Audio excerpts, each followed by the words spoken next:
조갑제 TV 시청자 여러분 안녕하십니까? 2020년 12월 14일 정오를 넘었었습니다. 미국 시간으로도 이제 12월 14일 새벽이 되었습니다. 오늘은 최후의 날입니다. 무슨 최후의 날이냐?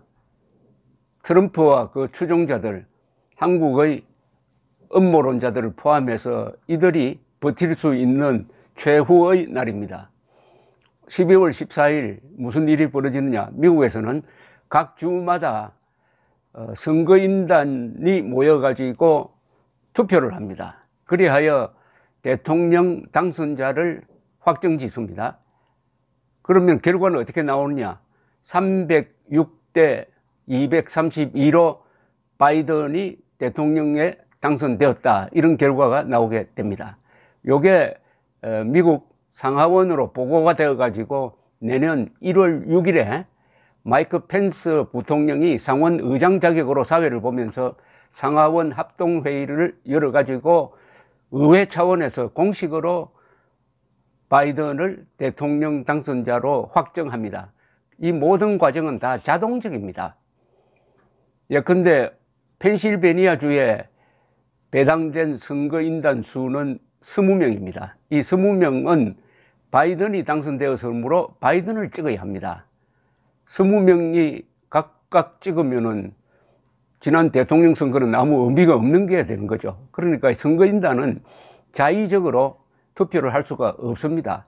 이게 다 기계적으로 이루어지는데, 미국 선거가 그 역사가 있으므로 어떻게 보면은 역사적 관습에 따라 이루어집니다. 자, 이제 12월 14일이 되었습니다. 한국 시간으로 오늘 자정 무렵에 그게 발표가 될 겁니다. 어떻게 발표가 되느냐? 바이든 306, 트럼프 232. 이렇게 되면은 이제 한국의 음모론자들도 바이든을 대통령 당선자로 부를 수밖에 없는 거죠. 지금까지는 바이든은 대통령 당선자가 아니고 대통령 당선 호소인이라고 하는 말장난을 해서 지금까지 버텨왔는데, 자, 그러면은 앞으로 트럼프의 운명은 어떻게 되느냐, 트럼프는 어떻게 나올 거냐가 이제 궁금합니다. 지난 주말에 워싱턴에서 그리고 다른 몇 개 도시에서 이 트럼프 지지자들이 모여서 시위를 했습니다. 근데 그 시위 장면을 보면은 마스크를 낀 사람이 거의 없습니다. 놀라운 사실 아닙니까? 하루에 3,000명이 죽어가고 누적 사망자가 30만 명에 이르렀는데, 그 밀집 대형으로 모인 시위대 속에서 마스크를 낀 사람을 찾기는 아마 한 30명에 1명 정도일까요? 인터뷰를 하는 기자들은 마스크를 끼고 있고, 이야기하는 트럼프 지지자들은 마스크를 쓰지 않았어요. 한 사람이 이렇게 이야기를 했습니다. 나는 트럼프가 승복하면 나도 승복하겠다, 이렇게 이야기하는 거예요.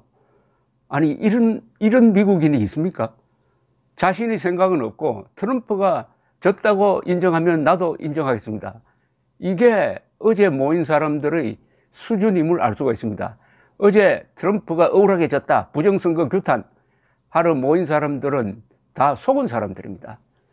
트럼프의 선동에 속은 사람들입니다.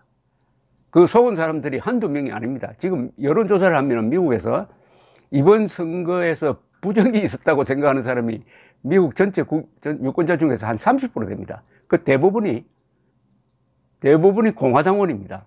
공화당원 중에서 부정선거가 있었다고 생각하는 사람이 60 내지 70%입니다.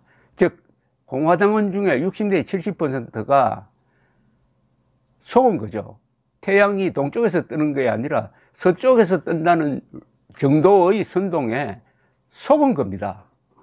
가공할 사태 아닙니까? 트럼프는 지난 주말에 또 결정타를 하나 맞았죠.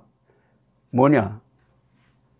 괜히 이 텍사스주 검찰총장을 앞세워 가지고 대법원에 이 선거 무효 소송을 가져갔습니다.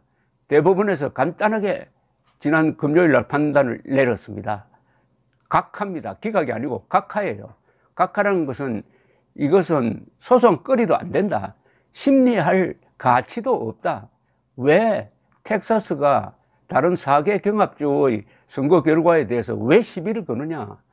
당사자 요건 미비해가지고 각하해버렸습니다. 그런데 이 소송에 텍사스만 가담한 게 아니라 공화당이 지배하는 한 18개, 17개인지 18개 주에서 가세를 하고 126명의 연방 하원 의원 전부 다 공화당입니다. 거기에 동조를 했습니다. 그런데 각하가 나왔다 이겁니다. 각하가. 그것도 9명의 대법관 전원 일치로, 그 중에 6명은 보수 성향입니다. 즉 공화당 대통령에 의해서 지명된 대법관입니다. 그 중에 3명은 트럼프에 의해서 지명된 사람입니다. 최근에 지명된 바렛 여성 대법관을 포함해서. 그러면은 트럼프도 꿈을 접어야 되는 것 아닙니까? 망상을 접어야 되는 것 아닙니까? 천만의 말씀. 그 뒤에 또 트윗을 통해서 이번에는 대법관들을 비판하고 나섰습니다. 미국 대통령이 대법원의 판단에 대해서 이렇게 허위에 기초해가지고 정면 도전하는 건 처음입니다. 이 자체가 미국 헌정 질서 무너뜨리는 겁니다.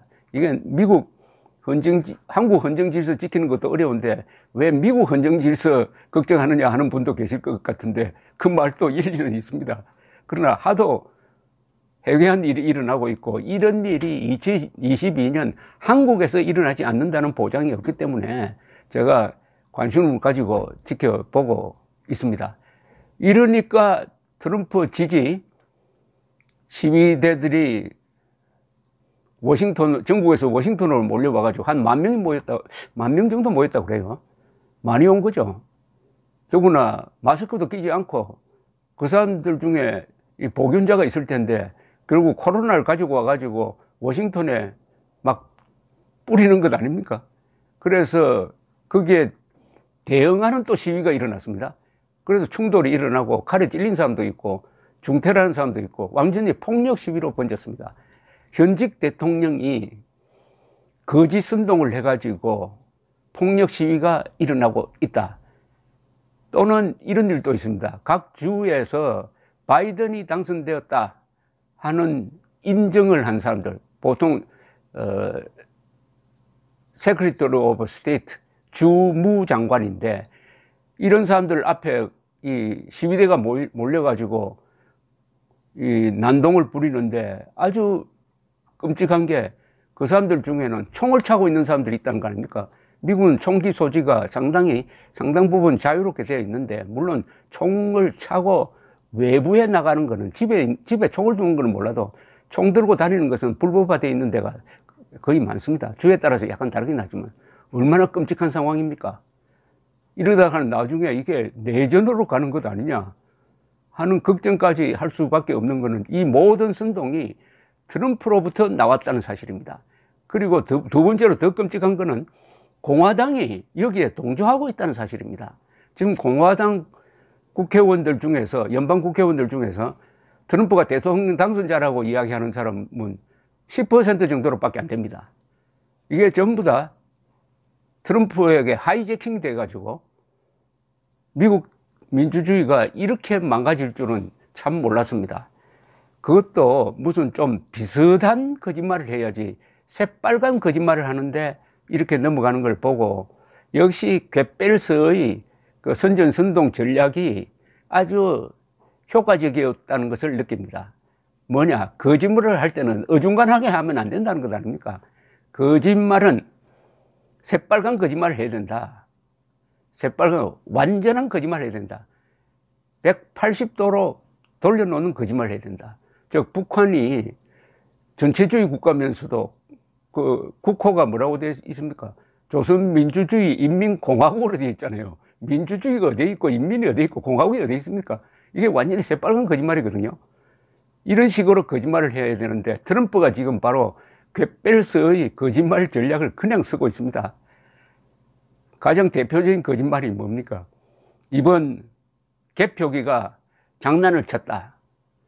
개표기가 트럼프 표를 바이든 표로 돌렸다. 수백만 표가 날아갔다. 도둑 맞았다. 이거 아닙니까?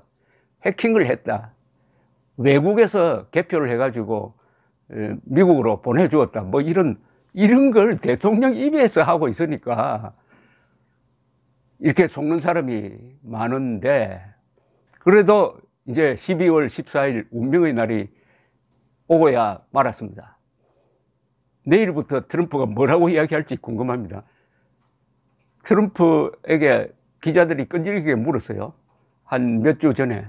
당신 12월 14일 지나도 계속 승복하겠느냐? 또는 거기에 대해서는 말을 안 했습니다. 두고 보자. 부정이 많다. 이런 이야기하고. 기자가 한 사람 물었습니다. 그렇다면은 이 화이트 하우스에 계속 있을 작정이냐? 그 대답은 안 할 수가 없죠. 그때야 그건 아니고 나가겠다는 이야기를 했습니다. 1월 20일에 나가겠다.